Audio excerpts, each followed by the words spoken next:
You will now listen to a talk by the Water Project Manager of a charity called Charity Water. First, you have some time to look at questions 11 to 17.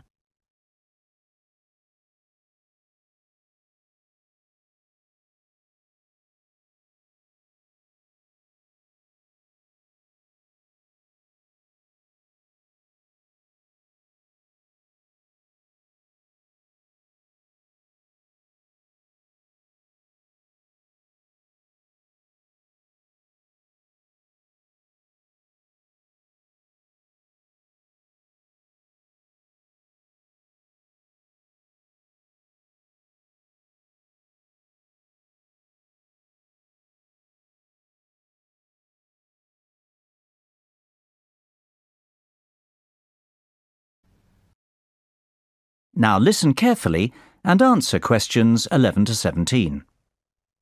As Charity Water's Water Project Manager, I travel to some of the most desperate places on Earth in search of clean water.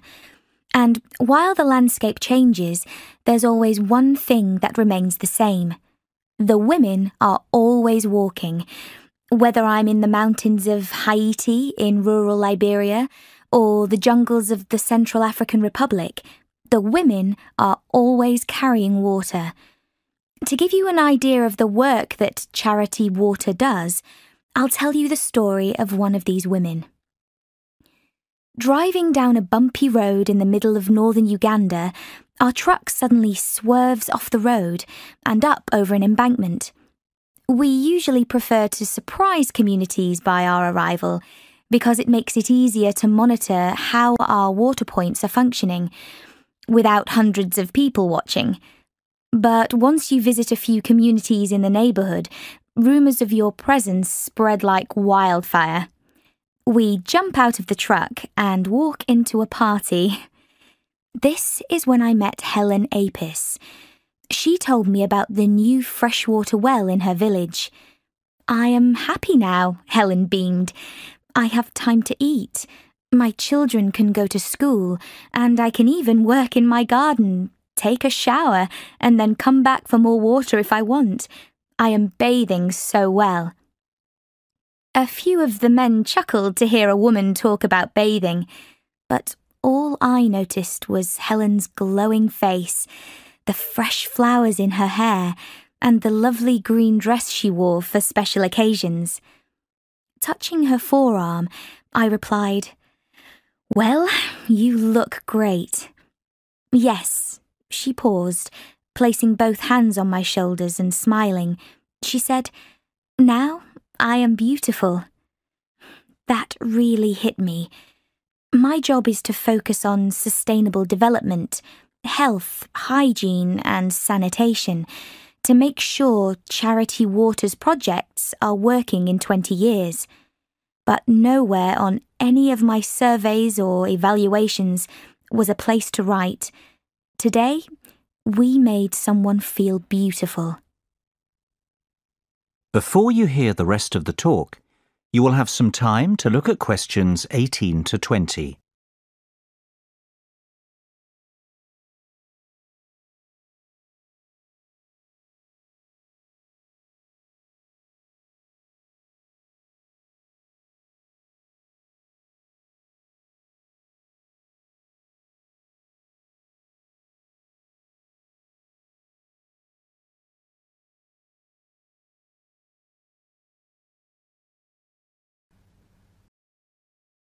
Now listen carefully and answer questions 18 to 20.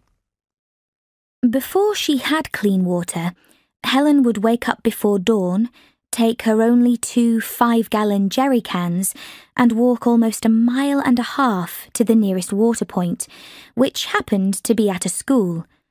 Because there simply wasn't enough water for the area's population, she'd wait in line with hundreds of other women who also valued clean water.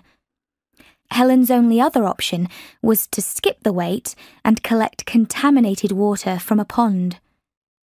Helen spent most of her day walking and waiting. She told me each day she'd say to herself, "How should I use this water today? Should I water my garden so we can grow food? Should I wash my children's uniforms? Should I use it to cook a meal?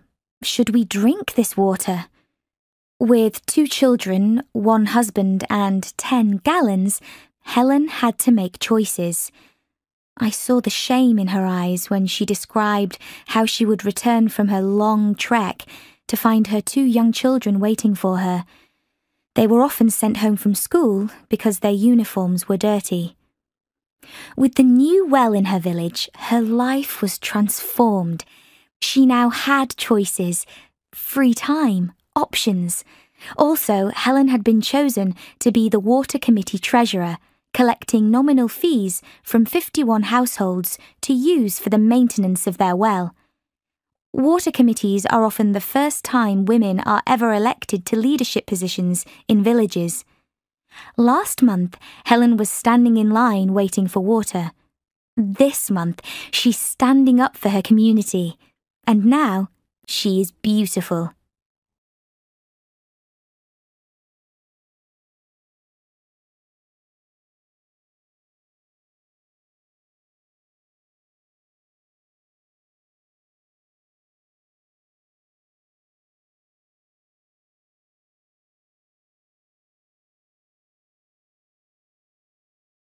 That is the end of part 2.